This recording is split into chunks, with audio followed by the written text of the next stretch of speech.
And lastly, we have Yahoo Sports Read and React, brought to you by Yahoo Sports. Trending, Zeke among several Cowboys and Texans testing positive for COVID-19, and he's not happy being outed. Okay. Goodell encourages teams to sign Kaepernick. Blah, blah, blah. Simone Biles listed as plaintiff in Nassar abuse lawsuit. That dude just got everybody. Kyle Shanahan signs extension with 49ers. Hugging it out. Morning. Well, Monday's story of the day was something. It started with Oklahoma State football coach Mike Gundy in trouble over a t-shirt. It ended with a bro hug. The backstory. A few days ago, a photo appeared online of Gundy wearing an OAN t-shirt, OAN being the conservative One American News Network. This prompted several Oklahoma State players, including star running back Chuba Hubbard? Is that his name? Chuba? To speak out in protest. I will not be doing anything with Oklahoma State until things change, Hubbard tweeted. You know what? That's not the right voice. I will not be doing anything with Oklahoma State until things change, Hubbard tweeted Monday. Hubbard didn't expand on exactly what kind of change he envisioned, but on its face it appeared a coach who doesn't consume news from this particular outlet. Per the usual, everyone on social media took to their corners. I stand with Hubbard. OSU Athletics needs to fire Gundy. #fire Gundy. It's a t-shirt, Karen.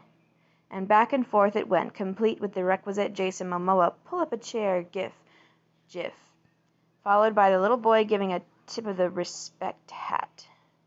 I don't know that. It was all 100% predictable and 0% productive. Then a funny thing happened. Coach and player got together and talked it out. Imagine that. Two people, differing opinions, coming together to gain an understanding. I am looking forward to making some changes, and that starts at the top with me, Gundy said via video where he stood next to Hubbard. Oh.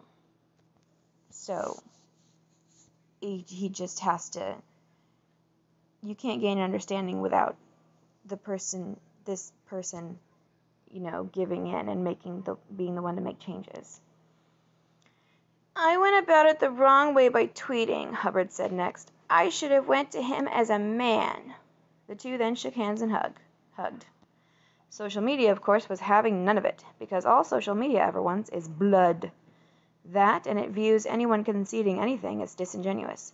Maybe that's because we're a society that thrives on winners. Ties, after all, aren't much fun. Thing is, this isn't a game. This is real life, where, pardon the philosophical indulgence here, we should all be on the same team. Isn't that kind of the point of everything that's happening right now? That we can get through this stronger if we do it together? This isn't to say this kumbaya moment is going to lead to Mike Gundy and Chuba Hubbard agreeing on everything. In fact, here's hoping they don't, and yet are still able to get along. Schwab, Tua's recovery miraculous, but will he be ready week 1? The start of football seems forever in the future, so, probably. Oz, Monday, June 15th will go down as Rob Manfred's Day of Infamy. Okay. Who's that? Eisenberg. How safe will it be inside the NBA's Disney World bubble?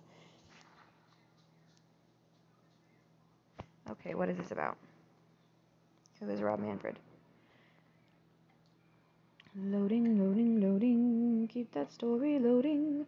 Loading. Come on. Hello.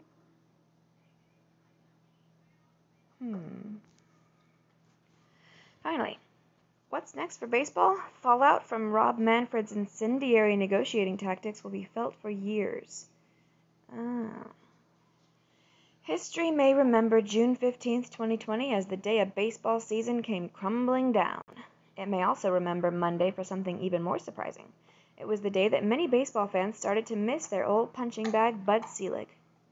Rob Manfred, MLB's current commish, went on TV and said he's not 100% certain there will be a baseball season in 2020 after all, reversing course in less than a week and trying to undermine the players' union declaration of, it's time to get back to work.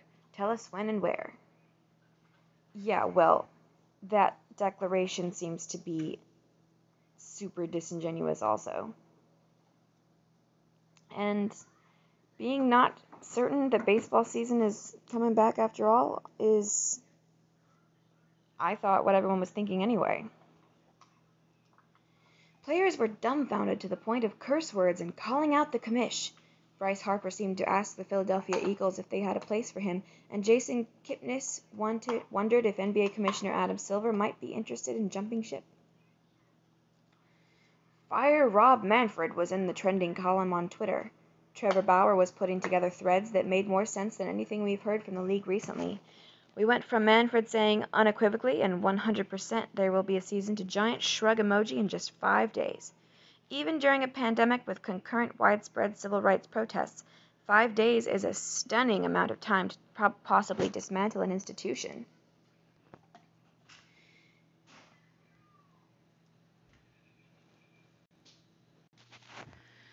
Okay, where was I? Even during a panic with concurrent widespread civil rights protests, 5 days is a stunning amount of time to possibly dismantle an institution. Baseball fans, get ready because you may be witnessing the destruction of baseball as we've known it for the past 25 years. Make no mistake, this isn't a new problem. This coronavirus-propelled labor dispute isn't the disease baseball is fighting. It's a symptom of a problem that's been lingering since the last collective bargaining agreement. Figuring out how to restart a season that was paused by a panic only fast-forwarded us to what could be a bleak future for America's pastime. If you love baseball even a little bit, you have questions about what you've seen over the past week, the first of which is probably some version of what the fudgesicle is going on. But there are some bigger issues at play too. Is a work stoppage looming? What we're seeing is not something where the two sides are going to hug, make up, and get back to normal next week. Baseball had been on pretty solid footing since the 1994 strike, through the rest of the Selig era and into Manfred's reign. More solid at least than it had been in the previous 25 years. What we're seeing now are all the hard feelings that were lingering below the surface. Owners want to limit salaries, which is why we saw the idea of revenue sharing floated prior to these negotiations beginning in earnest. Salaries are the one arm of the game owners don't have complete control over. Players, meanwhile, feel like they've gotten beaten up in CBA negotiations on every issue but salaries. In recent years, these issues have come out in free agency, with usually plentiful markets drying up for veterans. People in the industry thought baseball was heading toward a lockout or strike before this. The current CBA expires after 2021, and for at least 2 years now it's been widely believed a work stoppage was on the horizon. Now it just feels like we're living in the undercard of that fight. Is Manfred the right leader to navigate this? I really don't want to keep reading all this. Going back now.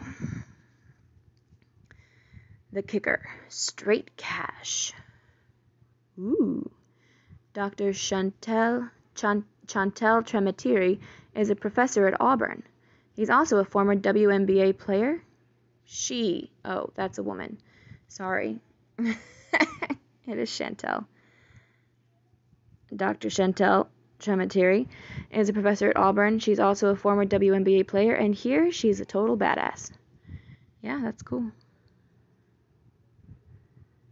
Thanks for reading today's issue of Read and React. Follow Yahoo Sports on social.